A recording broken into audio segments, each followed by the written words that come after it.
Hi dears, എല്ലാവർക്കും പുതിയ വീഡിയോയിലേക്ക് സ്വാഗതം.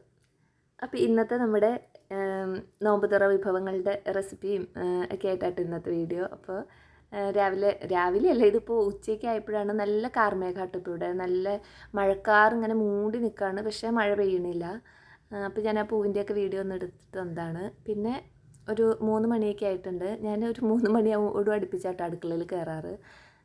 അപ്പോൾ ഞാൻ ഇന്ന് മുന്തിരി വേവിച്ച് വയ്ക്കാമെന്ന് വിചാരിച്ചു. അപ്പോൾ ജ്യൂസ് അടിക്കാനായിട്ട് മുന്തിരി കുറച്ച് മേടിച്ചിട്ട് കഴുകി നമ്മൾ നല്ലപോലെ 3-4 പ്രാവശ്യം വെള്ളത്തിൽ കഴുകിയിടുക. രാവിലെ തന്നെ വെള്ളത്തിലേക്ക് എടുത്തിട്ട് കഴിഞ്ഞാൽ ഒന്നുകൂടി നല്ലതാട്ടോ. ഞാൻ അങ്ങനെയാണ് ചെയ്യാറ്. ഇന്നിപ്പോൾ വന്നപ്പോൾ തന്നെ ഇന്ന് വാങ്ങിയിട്ട് കിട്ടിയപ്പോൾ തന്നെ കഴുകിയിട്ട് ഇന്ന് തന്നെ ജ്യൂസ് അടിക്കാമെന്ന് വിചാരിച്ചിട്ട് ഞാൻ ഇപ്പോൾ തന്നെ വെള്ളത്തിലിട്ടിട്ടുണ്ട്. ഇനി ഒരു അരമണിക്കൂറൊക്കെ കഴിഞ്ഞിട്ടാണ് കഴുകിയെടുത്തത്. പിന്നെ അതിൻ്റെ കൂടെ തണ്ണിമത്തനും ഉണ്ടായിട്ടോ. അപ്പോൾ തണ്ണിമത്തൻ വെറുതെ ഇങ്ങനെ കുത്തി കലക്കി എടുക്കാൻ വേണ്ടിയിട്ടാട്ടോ. അപ്പോൾ ഇന്നത്തെ തണ്ണിമത്തനാണെങ്കിൽ ഉള്ള് കുറവാണ്, ഉള്ളിനാണെങ്കിൽ ചുമപ്പും കുറവാണ്. അങ്ങനത്തെ തണ്ണിമത്തനാണ്. അപ്പോൾ അതിൻ്റെ തൊണ്ട് ഭയങ്കര കൂടുതലായിട്ടുണ്ടായിരുന്നു. അപ്പോൾ അത് കുറച്ച് പഞ്ചസാരയും ഐസൊക്കെ ഇട്ടിട്ട് അരിഞ്ഞ് അങ്ങനെ കുത്തി കലക്കി അതും ഫ്രിഡ്ജിലേക്ക് വെച്ചേക്കാം വൈകുന്നേരം എടുക്കാൻ വേണ്ടിയിട്ട്. പിന്നെ ഈ സമയത്ത് ഞാൻ മുന്തിരി വേവിക്കാനായിട്ടും വെച്ചിട്ടുണ്ട് കേട്ടോ. അപ്പോൾ മുന്തിരി അവിടെ ഇരുന്ന് ആവുന്നുണ്ട്. അപ്പോൾ ഈ തണ്ണിമത്തൻ്റെ തോട് കളയണ്ടാട്ടോ. ഇത് നമുക്ക് അടുത്ത ദിവസം എന്തെങ്കിലും റെസിപ്പി ഉണ്ടാക്കാമെന്ന് വിചാരിച്ച് ഞാൻ തോട് എടുത്തു വെച്ചിട്ടുണ്ട്. കാരണം നല്ല വലിയ തോട് കിട്ടും, അപ്പോൾ ഇത് കളയാൻ തോന്നണില്ല. നല്ലതാണ് തണ്ണിമത്തൻ്റെ തോട്, നമുക്ക് കറി വയ്ക്കാനും തോരനുണ്ടാക്കാനൊക്കെ നല്ലതാണ്. പിന്നെ മുന്തിരി വേവിച്ച് അതിൽ നിന്ന് കുറച്ചെടുത്തിട്ട് ചൂടൊക്കെ ഫാൻ്റെ അടിയിൽ കൊണ്ടുവച്ച് തണുപ്പിച്ചുകൊണ്ട് വന്നിട്ടുണ്ട്. അപ്പോൾ ഇന്ന് കുറച്ച് ജ്യൂസ് അടിക്കാൻ വേണ്ടി എടുത്തതാണ്. അപ്പോൾ ജ്യൂസും കൂടി അടിച്ച് ഫ്രിഡ്ജിലേക്ക് വെച്ചേക്കാണെങ്കിൽ നോമ്പ് തുറക്കുമ്പോഴത്തേനും എളുപ്പമുണ്ട്. അപ്പോൾ ഞാൻ ആദ്യം ഇങ്ങനത്തെ ജോലികളാണ് ചെയ്തു വയ്ക്കുന്നത്. ഇതൊക്കെ സിമ്പിൾ കാര്യങ്ങളായിട്ട് തോന്നും, പക്ഷേ നമ്മൾ വലിയ ജോലികൾ ചെയ്ത് വരുമ്പോൾ ലാസ്റ്റ് ആകുമ്പോൾ ഇതിന് ഒട്ടും സമയം കിട്ടാണ്ട് ഹറിബറി ആയിട്ടിരിക്കും നോമ്പ് തുറക്കണ സമയമാകുമ്പോൾ. അപ്പോൾ ഞാൻ എന്ത് ചെയ്യുന്നത് വെച്ചാൽ ആദ്യം തന്നെ ഇതൊക്കെ ചെയ്തു വെച്ചേക്കും. അതാകുമ്പോൾ അവിടെ ഇരിപ്പുണ്ടെന്ന് നല്ല ധൈര്യത്തിൽ നമുക്ക് ബാക്കി ജോലികൾ ചെയ്യുകയും ചെയ്യാം.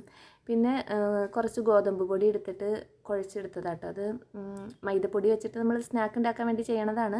അപ്പോൾ മൈദേനേക്കാളും കുറച്ച് ഹെൽത്തി ആയിട്ട് ഇരുന്നോട്ടെ എന്ന് വിചാരിച്ചിട്ട് ഗോതമ്പ് പൊടി എടുത്തതാട്ടോ. അപ്പോൾ നമ്മൾ അന്ന് ഉണ്ടാക്കി വെച്ചിട്ടുള്ള മസാലക്കൂട്ടുണ്ടല്ലോ, അതാണ് പറഞ്ഞില്ലേ ഏത് സ്നാക്കിനും ഈ മസാല മതിയെന്ന്. ആ മസാല ഞാൻ ഫ്രീസറിൽ വെച്ചിട്ടുണ്ടായിട്ട്, അപ്പോൾ അത് ആദ്യമേ എടുത്ത് പുറത്ത് വെച്ചായിരുന്നു തണുക്കാൻ വേണ്ടിയിട്ട്. അപ്പോൾ അത് റെഡിയായി കിട്ടിയിട്ടുണ്ട്. എന്നിട്ട് ഈ സാധാരണ പൂരിക്ക് മാവ് പരത്തിയ പോലെ ചെറിയ ഉണ്ടകളിട്ടിട്ട് അത് പരത്തിയെടുക്കുക.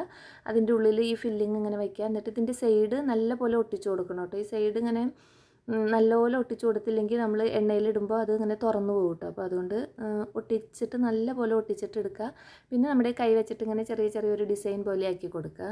അപ്പോൾ ഒരു അടിപൊളി സ്നാക്ക് റെഡിയായി. ഇതിപ്പോൾ ഗോതമ്പ് പൊടി വെച്ചിട്ട് ചെയ്യാൻ ഇഷ്ടമില്ലാത്തവർക്ക് മൈദ വെച്ചിട്ട് ചെയ്യാം കേട്ടോ. അപ്പോൾ കുറച്ച് ഹെൽത്തി ആയിക്കോട്ടെ എന്ന് വിചാരിച്ചിട്ടാണ് ഗോതമ്പ് പൊടി എടുത്തത്. എന്തായാലും എല്ലാ ദിവസവും നമ്മളിങ്ങനെ സ്നാക്ക് കഴിക്കുകയാണല്ലോ, അപ്പോൾ കഴിക്കുന്നത് മൈദ അത്രയും കുറഞ്ഞിരുന്നോട്ടെ എന്ന് വിചാരിച്ചു.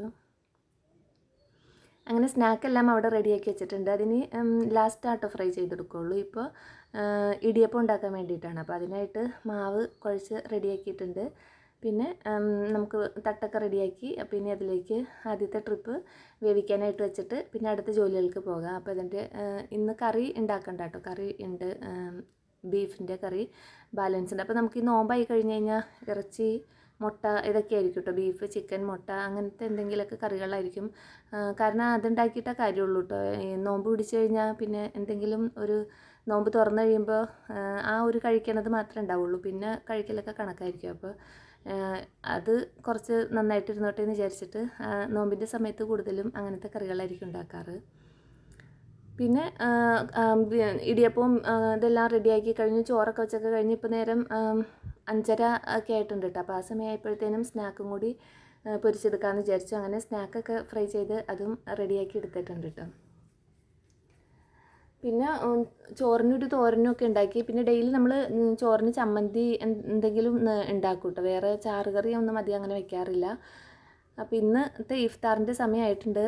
6 മണി 6:25 ഒക്കെ ആകുമ്പോഴാട്ടോ നമ്മൾ നോമ്പ് തുറക്കുന്ന സമയമാവണത്. 6:30 അടുത്താണ്. അപ്പോൾ ഞാൻ ഒരു 6:15 ആയപ്പോഴത്തേനും ഇതൊക്കെ ഒന്ന് സെറ്റ് ചെയ്ത് വെച്ചതാണ്. അപ്പോൾ നമ്മുടെ ജ്യൂസും ഈന്തപ്പഴവും സ്നാക്കും തണ്ണിമത്തനും ഒക്കെ എടുത്ത് വെച്ചിട്ടുണ്ട്. ഇവിടെ ഞാൻ ജ്യൂസ് അടിക്കുമ്പോൾ ഈ നോമ്പിൻ്റെ സമയത്ത് ജ്യൂസ് അടിക്കുന്നത് കുറച്ച് ലൂസായിട്ടാട്ടോ. തിക്കായിട്ട് അടിച്ചു കഴിഞ്ഞാൽ മക്കൾക്ക് ഇഷ്ടമല്ല. അവർ നോമ്പ് തുറന്ന് നല്ല ദാഹിച്ച് വരുമ്പോൾ കുടിക്കണതില്ല. അപ്പോൾ അതിങ്ങനെ കട്ടിയായിട്ടിരിക്കേണ്ട, കുറച്ച് ലൂസായിട്ടിരിക്കണതാണ് അവർക്കിഷ്ടം.